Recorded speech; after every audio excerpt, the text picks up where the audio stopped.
Control-Alt-Hacked is a series where we talk about video games, including hacks and data breaches. I'm Paul John Spaulding. Co-hosting with me, as always, is Sam White and Kyle Hagland. And in this episode, we're joined by a very special guest, Martin Holroyd, CEO of Intorqa, a threat intelligence provider dedicated to making video games fairer and safer. Learn more about them at intorqa.gg. Martin, great to have you on the podcast. Yeah, it's great to be here. So Martin, today we want to chat with you about a report that Intorqa published called Cheatonomics, How the Video Game Cheat Business Became a Multi-Billion-Dollar Industry. And quite honestly, we were astonished reading through this report. The numbers are pretty mind-blowing. But I'm wondering if you could just set the stage for us. How did cheating evolve in video games from maybe more hobbyist tinkering into something that looks like, in a way, a commercial industry when it comes to revenue? Yeah, well, it started out with cheat codes back in the day. I remember doing it myself as a kid playing on console. But really, with the dawn of kind of multiplayer games is where it's taken off as an industry, right? When you're playing against other people, together in a lobby, you're looking to get advantage over your competitors. And, anything worth winning, you're going to get cheating, right? People always want to get an edge, whether it's to win games, to, increase their ranking, to increase their social status amongst their friends at school. And so, the video game cheating industry started really with multiplayer games as a commercial industry. And you know what a video game cheat is? You buy it, you download it onto your PC, disable all of your security settings, and it messes with the offsets in the game. So do things like shoot around corners, see through walls, teleport to different parts of a map. And that all means that you can use nefarious means to win a game. And, really, in terms of the problem, it really attacks the sense of fairness and fair play, right? And ultimately, if you're in a video game and you paid $100 for that game a year, someone's shooting you around a corner out of plain sight or can see you through a wall and jumps out on you, you waste your money, right? You'll go to a different game potentially as well. So it really hits publishers and their bottom line. That's what I was going to ask about. Your report here, again, Cheatonomics, it's a really catchy name, but you're talking about real economic harm in in a lot of cases, right? Yeah, for sure. For sure. It means that you've got this whole industry there, tacked onto the side of video gaming, and it will cause players to move games. It really affects the sense of fairness. And that's why, a lot of publishers do invest heavily in anti-cheat, right? They really need to stop it happening because it will ultimately lose you players. And there's lots of examples out there of where players will move. If you ever read a Reddit on a multiplayer game or a first-person shooter, the main complaints on there is usually around cheating in the game, right? And it not being fair and someone being at the top of a ranking table that really can't possibly be there because of the numbers that they've got. So it really does hit the bottom line of the publishers. I love that you bring up like cheat codes as the beginning of like true cheating online, because thinking back to my past, I still remember GTA 3 cheats where I'm like up, left, down, to get like the infinite weapon codes, or Rosebud in Sims. So, I see that games like that not as affected because they're not online, but now things are getting much more competitive. A competitive scene is growing every day, and now there's money on the line. So what games do you really feel are getting hit the hardest? Because I think to Apex Legends, which I used to play for years, and then the cheating just got so bad, I switched games. So I'm just curious what your thoughts are. Yeah, well, typically known for first-person shooters, right? I mean, that's the one where, like say shooting around corners, seeing through walls. Any of the first-person shooters that you can think of will have a cheating problem to some extent, to a greater or lesser extent. I don't want to call anyone out in particular because we work with a lot of them. Oh, okay. I don't want to single out any of my customers, but, I guess the fact that they work with us shows how seriously they take it. It's the genre, really. So first-person shooters, playing an FPS against other players, that's typically where you get a lot of cheating. But it's not confined to that. Survival games, extraction games, anything where you lose your loot if you die. It's a huge problem because you've worked really hard to get all that, and then someone cheats and kills you. That can cause a lot of frustration. So games like, I can talk about, games like Tarkov, for example, is a pretty bad one. And and also on the MMO side as well, it's not just confined to first-person shooters. It just comes along in a different form, right? So in an MMO game, you'll typically use a bot to grind out gold and accumulate items, rank yourself up leaderboards. And again, if it's quite clear sometimes when you look at a leaderboard or you look at another account in the game with you that they've used kind of nefarious means to get all that loot, which again, impacts the sense of fair play. Martin, I'm just curious. The report is extremely detailed. And did you and Intorqa do all this research to be able to approach publishers and really classify the problem very specifically? I'm just trying to drill down as to kind of the motivations behind, and it could even be behind the company Torqa itself, but just behind revealing something like this, because in certain ways, I'd imagine it's easier to not face these problems as a publisher because they do have to possibly invest additional resources into anti-cheat programs and all that. So I'm wondering if you have a perspective about that. Well, I mean, you kind of touch on the point there. The security teams at publishers are always fighting for budget, like any department in a corporation, right? And one of the things we're always asked is like, what's the size of the market? What's the dollar value? What's the impact? So it's something that we're constantly asked. And there's been a couple of attempts to do this before. I think Tencent did something back in 2020 when they estimate the size of the cheat market in China. I think it was like $290 million. And there's been a couple of academic studies that have touched on it. But just to kind of help our customers, the anti-cheat teams, get a sense of the scale that they can present internally and show the size of this marketplace that's attacking the game, we thought we'd have a really good go at it and really do some kind of statistically kind of rigorous approach, right? Which is what we wanted to do. And Martin, it seems like despite thousands and thousands of players being banned every month, according to your studies, it's not slowing the cheaters down at all. Can you kind of give us an insight into why that is? Well, it's a game of whack-a-mole, right? You know, because if you're cheating in a game, you're not going to get arrested. You're not going to go to jail. You're going to get banned, right? And you can always go and get another account and try it again. So there's this constant war of attrition between game security teams, the cheating community, the people who want to cheat in the game, and the organizations and businesses that actually build the cheats for sale. So you've got this constant cycle where a cheat is detected, the user's banned, the people who make that cheat will just go away, tweak something, and put it out again. So you've got this constant status of cheats being up and down, right? And so as soon as it's fixed, they'll come back again, right? And because of that, it's a bit like in other industries, like illegal streaming, for example. You know, you'll stop a stream, another one will come up. And that's just the cycle. And that's where we come in. You know, we acted as the eyes and ears of the publishers, give them hard data so that when they release a security patch, they can see which cheats they've knocked out and which features they've affected. So they've got some insight into where to target their security efforts the most effectively. I'm curious to hear about how you think anti-cheat plays a role in that whack-a-mole game, because I feel like a lot of people are very critical of the use of kernel-level anti-cheat, especially for security reasons. But you mentioned before, like, if you're downloading an aimbot, you might need to disable all your security anyways.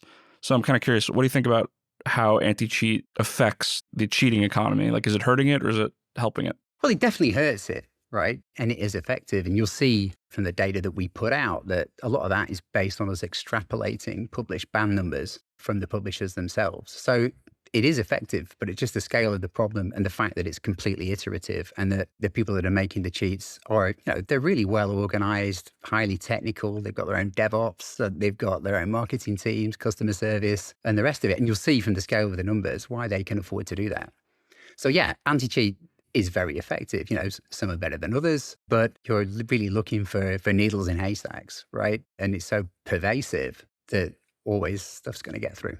So this one's a two-parter. So first, what kind of cheats do you feel are the most detrimental to games today? And then how do you think the cheating landscape will change over the next few years as we see cheats evolve with things such as AI, and maybe also how protections will evolve with AI over the years? The most detrimental ones are what you call rage cheating, where someone goes into a lobby with the sole intention of ruining it for everyone, right? And they typically get banned more quickly these days, but like that's the worst one when it's really obvious. And the only goal from the person who's using that cheat is to ruin everyone else's fun, right? But then, you know, when you get into the more kind of professional higher end of gaming, the higher ranked players, it's very, very subtle and also very difficult to detect. There's so many kind of instructions and best practice to be extremely subtle when you're using that cheat to avoid any kind of obvious signals that you're doing it, right? And then to take the second part of that question, AI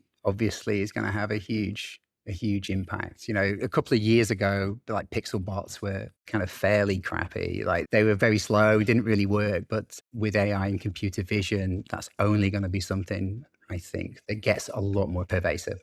And, you know, anti-cheat's going to have to adapt to that, right? You're going to be doing a lot more kind of heuristic analysis and looking at like the statistics. And there's a lot of this goes on today, but I suspect the kind of data science approach. And using AI as well in defense, I think will be where it goes. And then we recently talked to Fergus Hay from the organization The Hacking Games. He's somebody that we talked to who looks for cheaters in order to turn them to the good side or like the light side. Does your organization do anything like that or have any interest in something like that? We do, for sure. We do have people who have previously cheated when they were younger, but not on a professional level. And certainly we don't have any cheat developers in our team, right? And that's for sure, because that would be terrible for our upset. But yeah, no, that's really good. You'll see as well that quite a lot of publishers will hire ex-cheat developers. I mean, there's some of the people who are running anti-cheat departments came from the cheating world. And then like, how do you find them? Are you searching for cheaters, seeing somebody doing maybe incredibly rough or, harsh cheats? And then you're like, hey, you're not doing great things. How would you like to do better things? Yeah, well, typically, we don't go out seeking them out. When we hire, we'll screen everyone as the one. But what we're always looking for anyone who works for us is a real passion for gaming. And we want people who play the games that we support.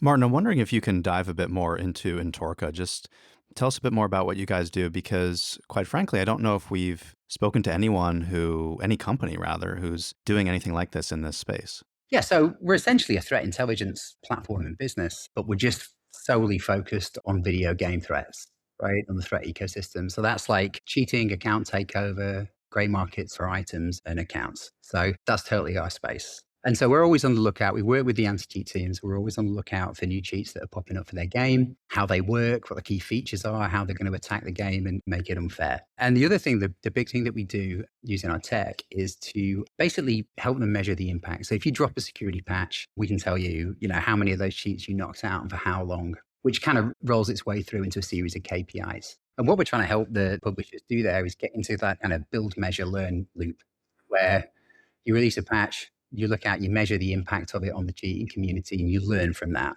And you can extrapolate a lot of data from that and make your next patch better. So close the loop down and give the feedback. I don't know if you could drop us just some interesting stats, because when I was first reading your report, Cheatonomics, the numbers were kind of mind-boggling. Okay, yeah. So we focused on 15 games, and we based it around published ban rates and the average price of cheats for that particular game, right? Based on the assumption that if you get caught for cheating and banned, you're likely using a cheat. I mean, you get some false positives, but you're going to be using a cheat. And just from doing that maths, we figured out that the baseline there was somewhere between $2.1 and $5.8 billion a year, just on the 15 games that we analyzed. So to kind of illustrate that a little more, so last year, PUBG banned 7.8 million players just on PC, not mobile, which is obviously mobile's a huge part of PUBG, so that's not counted. And an average price of $34, that comes out at like $260 million a year. And that's just one game. That's just based on the bans. And that just takes the actual cheating in game into account. But there's a whole world of adjacent services to cheating, right? So people often cheat to grind up an account, get more items, increase the value of that account. So there's a whole account resale market on the back of cheating and a whole market for items. So we measured the web traffic into some of the bigger markets and put on a conversion rate for that. And when you look at that, that's an additional 3 to 8 billion a year. So if you add the averages of those two things together, you come up with a median value of $8.5 billion a year. And we're only talking about 15 games. I mean, again, this is like where my mouth is just on the floor because this is crazy to me. But how do you equate something to do with mobile games? Because mobile games often have a lot of like microtransactions, or as you say, maybe account resale value. I know that could go across many different types of games, but mobile games in particular, I feel like pop up more and more over the years. And also they're more global and easier to access because most people globally have a smartphone capable enough of running whatever game is on the Play Store or the Apple Store. I'm just curious, like how you've seen the economy of mobile games scale alongside with cheating. It's kind of a different type of cheating as well. And we factored in 3 mobile games into our calculations there. Quite often, like you say, the accounts are resold. You've got like APK sites there that have essentially cloned versions of the game app with cheats in there. There's quite a lot of botting in mobile, especially around casual games. So yeah, the cheating is still there. It just manifests itself in a slightly different way. And Martin, I'm curious, kind of on the fun side here, we always like to ask people, what kind of games are you playing these days? And is that how you got started in this space? Just be curious about your journey there. Yeah, I play first-person shooters like COD and Battlefield extremely badly. So I'm not ranked or anything, but I get a huge amount of enjoyment out of it. It's great. I had a ZX Spectrum back in, like, showing how old I am. Like, I started out with in fact, an Atari console and then a ZX Spectrum. So I've been gaming since the 80s. It's amazing. Amazing. Yeah, and my background, I'm more on the technical side. I'm not from within the gaming industry. I'm actually spent my whole career kind of with basically getting information off the internet. So whether that's web scraping, market data feeds, news feeds, and the rest of it. So I've always done that. And the kind of analysis that we do with like natural language processing and AI and stuff, I've been doing that for a long, long time. That's my sweet spot. And gaming, I was looking to apply some of those kind of learnings to basically online threats, like what can you do to get information on places like the dark web and help people shut down like account markets and the rest of it. And the video gaming side of thing came from my co-founder, Andy, who'd worked in the industry on the payment side when he was working at Barclays. And he was like, look, there's a huge problem here in video gaming. And we knew that from playing it ourselves. And that was where we decided to focus. And it's a great industry. We love it. Martin, do you have any final thoughts for us? Anything that we didn't cover yet in this conversation? I would just like underline the kind of rigor at which we've done this. We think this is a conservative estimate, right? There's whole geographies that we've not even looked at, like Latin America and the Middle East. There's game genres that we've not looked at, like survival games and sports games. And remember, we've only just focused on 15, and there's thousands out there. So even though that number looks big, we think it's quite conservative. And Martin, if you could just tell us where people can find the report as well. We always like to throw that in the podcast. Yeah, Intorqa.gg. There's no gates on it. We won't take your email address or anything. It's there for you to go and read. Martin, it was a pleasure to have you on the podcast. Thank you. It was great. For Cybercrime Radio, I'm Paul John Spaulding. Co-hosting with me, as always, is Sam White and Kyle Hagland. To follow more of our media, visit cybersecurityventures.com.